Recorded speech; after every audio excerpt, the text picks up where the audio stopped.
दादा 5 वर्ष झाली मुलगा ढूंढता ढूंढता मुलगा भेटाना. कारण का जो भेटला तो त्याचं वय कमी राहायचं तर करायचं काय. पण मला ह्या मुलीचं लग्न करायचं. काय म्हटले? मुलीचं लग्न करायचंय. तो म्हणे बाबा एक शेतकरी नवरा आहे चलन का.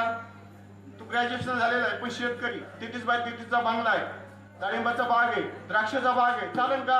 चलन चलन म्हणे काय प्रॉब्लेम नाही. त्याच्या घरी म्हणे म्हशीचा तबीला आहे, गाय आहे, मस्तपैकी दूध बीज चालतंय. काय म्हटलं? दूध बीज चालतंय. बरं ठीक आहे. आता हा म्हणे बाबा नाहीच भेटत तर करावं लागेल. बरं मग त्यांचं जमलं. आता जमल्यानंतर ही चांगली शिकलेली सवरली होती. आता ही सासरी आली. सासरी आल्यानंतर हिला काय एखादं ऑफिस होतं का? हिला काय एखादं ऑफिस होतं का? नाही. आता सकाळी उठलं म्हणजे काय करायचं? शेणकूर करायचं. शेणकूर तुम्हीच करताच ना ग्रामीण भागातल्या बाया.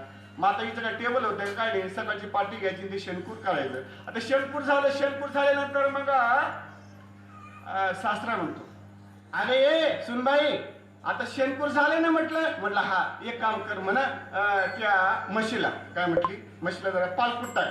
काय म्हटली? पालकुट टाक. तिने ते पाठीमध्ये पालकुट भरलं आणि म्हशी समोर गेली. पण म्हशी सकाळी काय करत होती?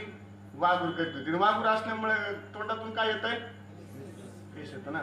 मग आता ती काय झालं त्यानं ती पार्टी घेतली, त्या म्हशीच्या तोंडापाशी गेली आणि गेल्यानंतर ती टाकणार त्या म्हशीकडे पाहिलं, मागं फिरली. पुढं मागं फिरली. मागं फिरल्यानंतर मग तो सासरा म्हणतो पा शिकेल तेवढे उकेल. आता तिला पाठी टाकून द्यावा का नाही? थांबा मामूजी म्हैस दात कशी ती एवढं पुढे शिकेल ते उकेल. विठाला विठाला